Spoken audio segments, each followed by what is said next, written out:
ជម្រាបសួរបងប្អូនទាំងអស់គ្នាថ្ងៃនេះយើងមកសិក្សា Daily English អង់គ្លេសប្រចាំថ្ងៃទៀតហើយតោះចូលទៅសិក្សាបងប្អូនគ្នាតែម្ដង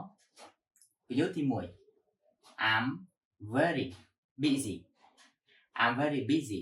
មានន័យជាខ្មែរយើងថាខ្ញុំរវល់ណាស់បាទ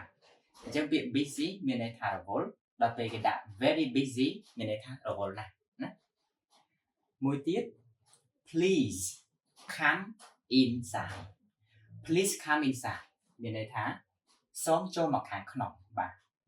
អញ្ចឹងពាក្យថា inside មានន័យខាងក្នុង come នេះមក come inside ចូលមកខាងក្នុង please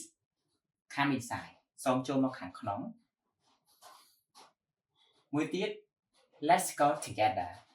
let's go together បាទ let's go together មានន័យថាតោះទៅទាំងអស់គ្នាបាទអញ្ចឹងពាក្យថា together មានន័យថាទាំងអស់គ្នាដូច្នេះបងប្អូនអាចយកទៅប្រើប្រាស់បាន let's go together តោះទៅទាំងអស់គ្នាបាទសូមអរគុណចំពោះបងប្អូនដែលចង់សិក្សាអាច comment ពាក្យថារៀននៅខាងក្រោមវីដេអូ follow for more